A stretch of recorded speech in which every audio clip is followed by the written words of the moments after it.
You're the one who brought up divorce. It's only fair that you pay the alimony in the divorce trial, right? What if I was cheating? Would you try to take more? Ah, in today's world, it doesn't matter if you're a man or a woman. Infidelity is a taboo, and that carries serious responsibility. You should definitely pay $100,000. I no longer have any mercy for my husband, who puts himself first and berates me. I decided to isolate him from our relatives and make him truly disconnected from the real world. My name is Mary. I'm 27 years old. I married James, who's the same age as me. I took over a flower shop from my late dad and run it. In addition to running the flower shop, I also do floral arrangements for event venues. Just before graduating high school, my dad's health worsened, and I, as an only daughter, started helping with the family business. 2 years after I finally learned the ropes of the flower business, my dad passed away when I was 20, and I took over the shop. Then, perhaps, shocked by Dad's passing, my mom developed early onset dementia and had to be admitted to a care facility.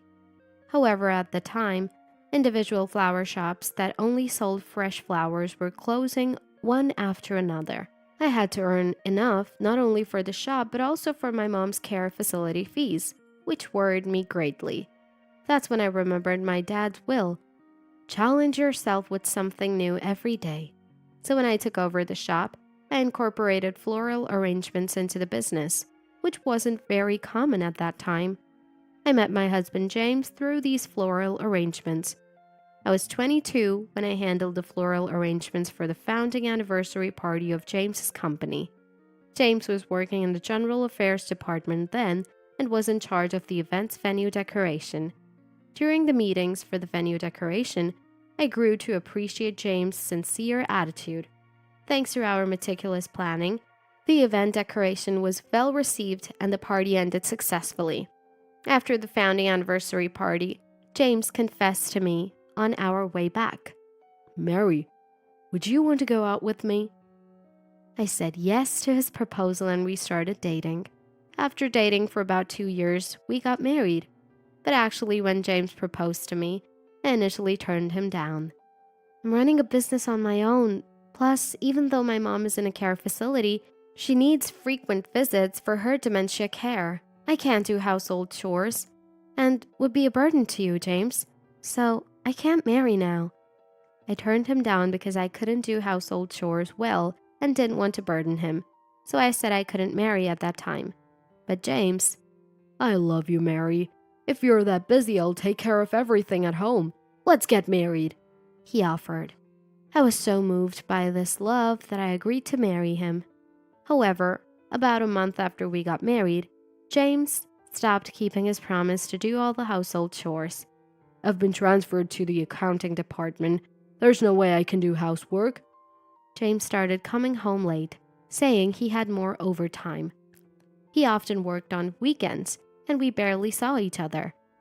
Thinking, James has been transferred. It must be hard for him.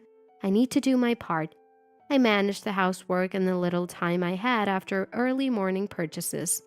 But 6 months into our marriage, I found myself doing all the shopping, cooking, laundry, and cleaning.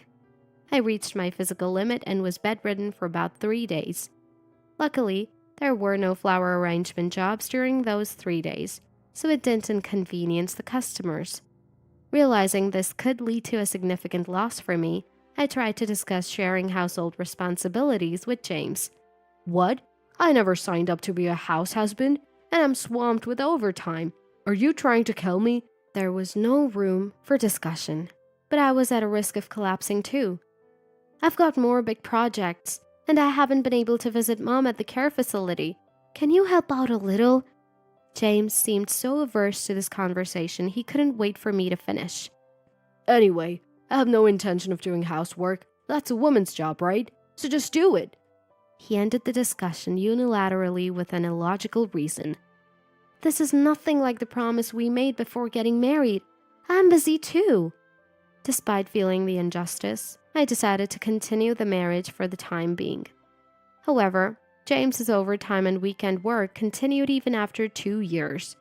How can a big construction company have so much overtime and weekend work, even if it's the accounting department? James' company is a major firm with a strong adherence to laws.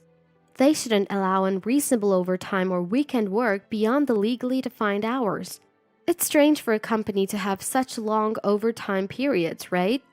Normally, prolonged overtime and weekend work would lead to fatigue and health issues, but there was no sign of that in James. Instead, he seemed quite relaxed, saying, "This weekend I have to play golf for a client meeting. It's annoying to do this on my day off." He even looked happy. What? Entertaining in the accounting department? That's unheard of. Something's fishy. I started to suspect James' unnatural overtime and weekend work. I need to investigate this. With these thoughts in mind, as I entered the second year of marriage, I hired a detective agency to investigate James. The day after I received the report from the year-long surveillance of James by the agency, I pretended to be doing early morning purchases so no one would disturb me and flipped through the report in the delivery van.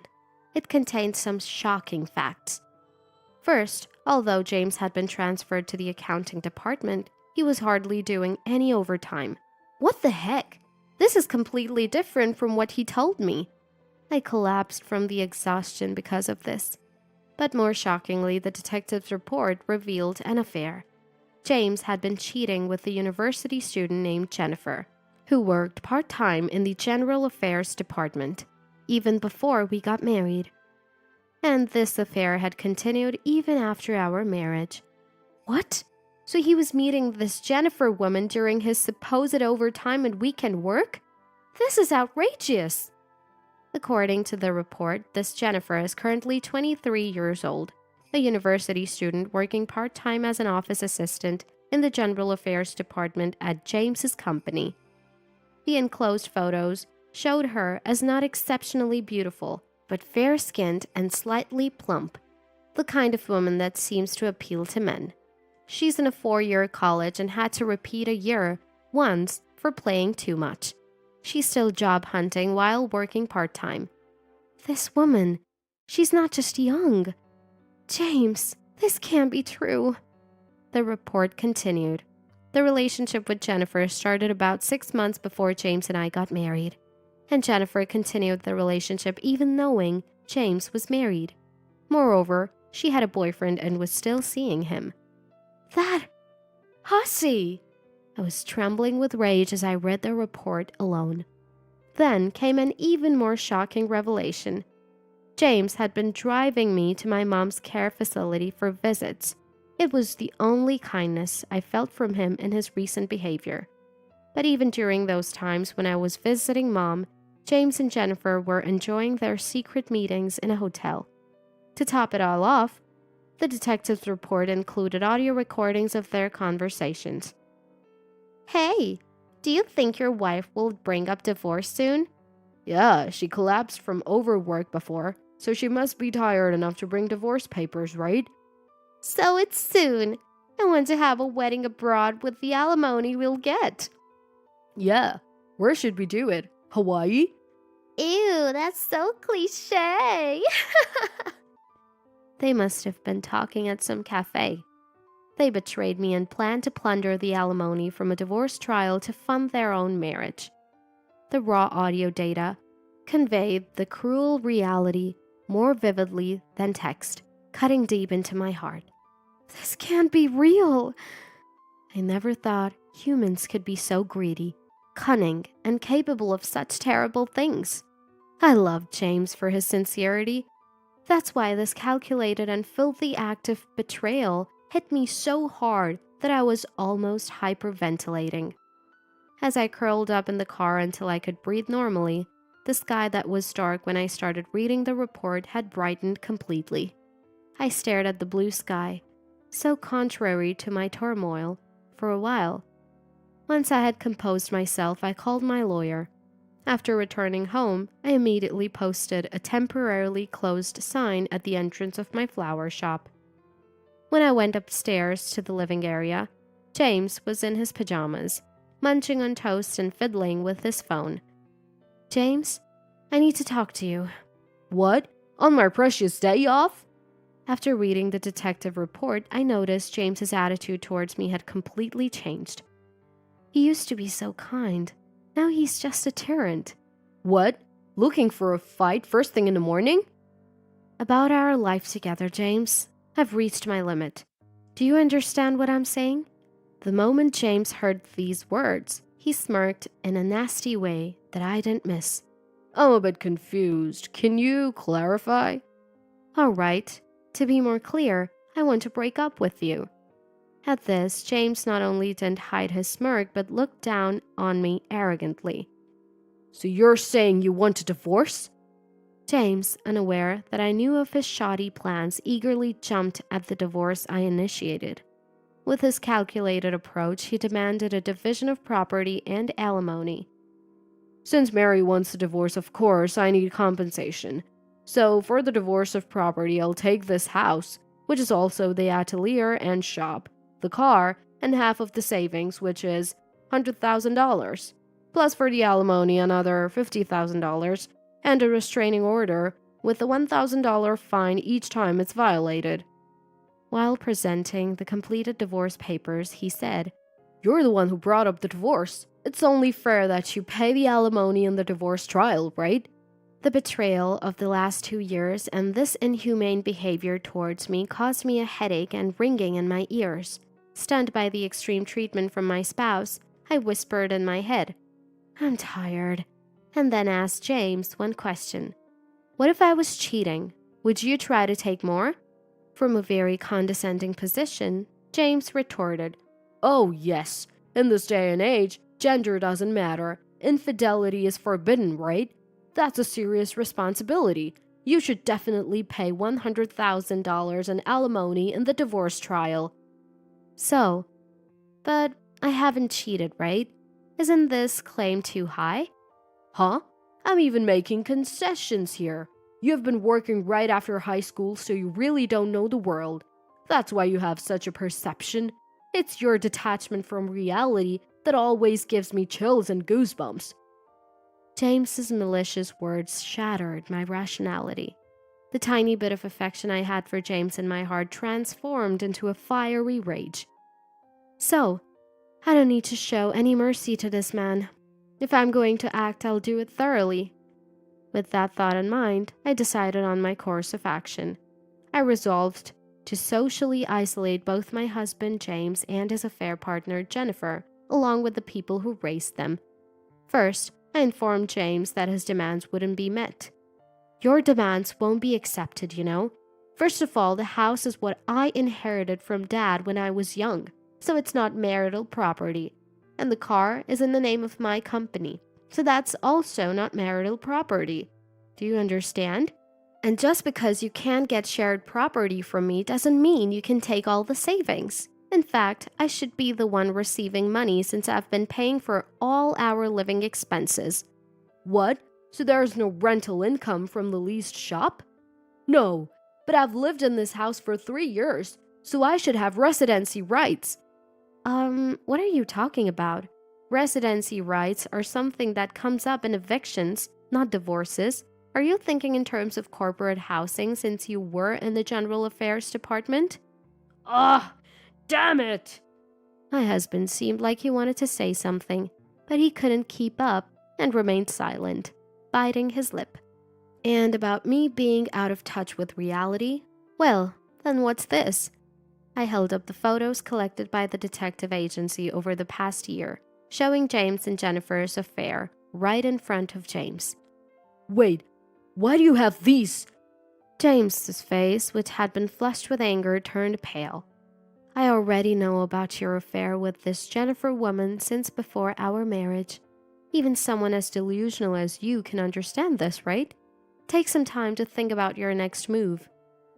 With that, I sent James to the bedroom. Then I called my lawyer again, whom I had contacted in advance. Hello, Mrs. Mary. I was waiting for your call. Today, being a holiday, Mr. James's family was having breakfast together. Is that so? That's good to hear. So they will all come? Yes, they all agreed to come after I talked to them. However, it will take about 2 hours for them to arrive. Understood. Please tell them I appreciate the effort. 2 hours later, the family lawyer and James's in-laws arrived on time, and I welcomed them into the room. The in-laws had already been briefed by the lawyer about James's affair. John, my father-in-law, turned pale as he entered my room and approached me. Mary, I'm terribly sorry for the awful thing James has done. John, thank you for coming today. Please take a seat on the sofa, and I'll explain everything in detail. After inviting the in-laws to sit in the living room and giving them a moment, I called James. James, nonchalantly scratching his head, walked into the living room only to be met with glares from all the in-laws. Ugh, why are Dad and the others here? Seeing the in-laws seated in the living room, James couldn't help but raise his voice. Finding it tedious to deal with every reaction of James, I simply made him sit on the floor. In those 2 hours, James must have realized that his demands were not going to be met and that it was more beneficial for him not to divorce. I've decided to call off the divorce, he said, once again speaking down to me. Always looking down on me, aren't you? I was so beyond exasperated that I handled this foolish man's behavior with calmness. First, let's revisit this evidence. I presented the proof of James's affair one more time, this time in front of the in-laws. Photos of James and his mistress Jennifer hugging at the hotel entrance. Documents detailing the exact dates and times they met. And the audio data from the cafe where they discussed claiming alimony from me in a divorce trial. John, after seeing this evidence, was silent. His face flushed as he followed the dates and times James and Jennifer met. Linda, my mother-in-law, and Elizabeth, my sister-in-law, looked somber, tears welling up as they saw photos of James and Jennifer being affectionate. Linda repeatedly muttered, "I can't believe James would do this." Sighing with each photo she turned, I wondered what my brother-in-law Robert was thinking. He sat with his arms crossed, eyes closed, frowning, looking up at the ceiling. As I observed the in-laws' reaction, I said, "Well, there's absolutely zero chance that James is innocent. The evidence I've presented is conclusive, and James has nothing to refute it." Hearing this, Robert and Linda burst into tears and apologized to me. Mary, we're so sorry. It's our fault for raising James to be such a scoundrel. Then, seeing his parents' state, Robert suddenly kicked James, who was sitting on the floor. You damn James! Don't you realize your actions are worse than animals? Robert, known for his strong sense of justice and having once aspired to be a professional kickboxer, was furious at his brother James's despicable behavior and couldn't help but lash out. Robert's powerful kick sent James sprawling face first onto the floor. "Bro, what the heck are you doing? That's disgusting!" Elizabeth, who had been bullied by James since they were kids and had always despised him, was clearly fed up. According to her, James always had a tough attitude towards the weak. Elizabeth, having been victimized by James in the past, decided to cut ties with her brother upon learning of his actions towards me. Her eyes were filled with disgust, no longer seeing James's family but as something vile. After the in-laws' reprimand of my husband, the lawyer began discussing the division of property and alimony for the divorce. Right, after discussing with Mary, we've decided the following for this divorce case involving James. First, the divorce will be finalized, as we already have the divorce papers James submitted earlier. Regarding the alimony, we're demanding $50,000. As for the division of property, there will be none. He also mentioned that James's actions of hiding the affair and trying to claim alimony could be considered attempted fraud, a criminal offense for which a police report could be filed.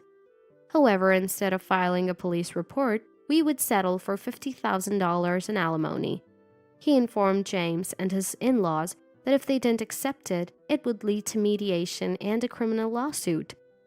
James seemed utterly unaware that his actions constituted a criminal offense. No way! If this comes out, I'll be a criminal! I couldn't comprehend James's selfish remarks. Even the in-laws began to sympathize with me, irritated by such a cheating husband. James, how can you say such things in this situation? We are so sorry, Mary, John said, and the in-laws once again deeply apologized, fully accepting my conditions for the divorce. After putting an end to James' betrayal, I asked the in-laws to take him home.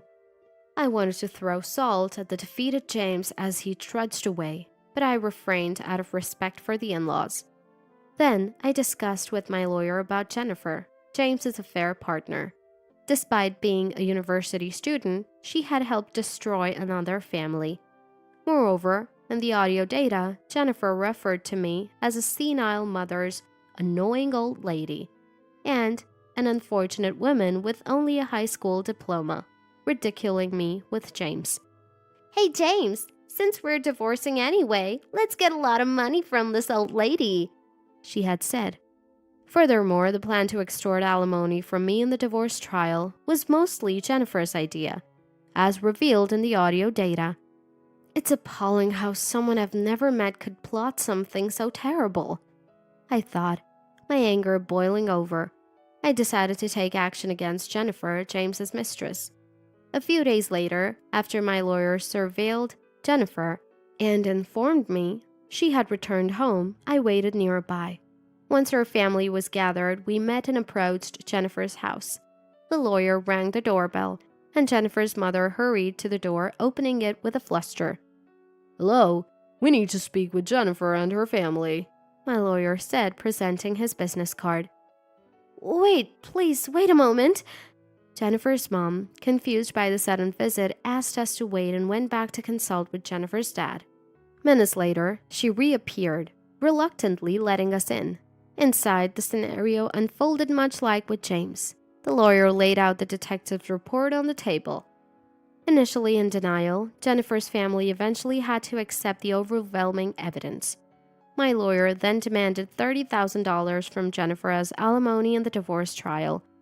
Jennifer's dad retorted, "That's extortion. I'll sue for blackmail." To which my lawyer calmly replied, "Then we'll see you in court." And we left Jennifer's house. After that, I left all negotiations with Jennifer to my lawyer. Facing these people again would be nothing but distressing for me.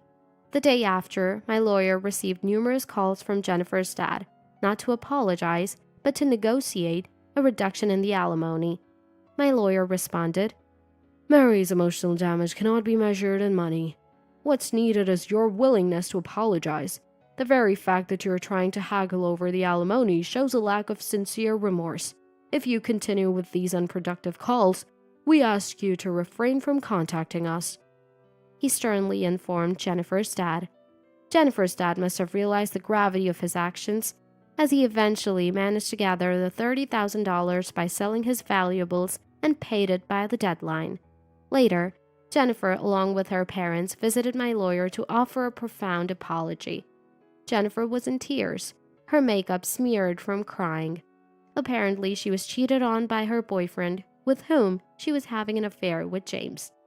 "I regret what I did to Mary," Jennifer sobbed to my lawyer. I hope this ordeal has made Jennifer more sensible, and she seriously pursues her job search. Despite the chaos caused by the divorce, I managed to protect the shop my dad built from the ambitions of my ex-husband James and his mistress Jennifer.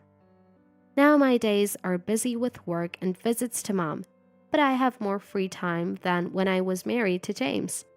This is because I use the alimony from the divorce to hire employees. Flower arrangement is very popular among women now, and job postings of learning and working in this skill attract many applicants. Having enthusiastic employees makes my job more fulfilling. Now I can delegate some work to them and have more time to visit mom.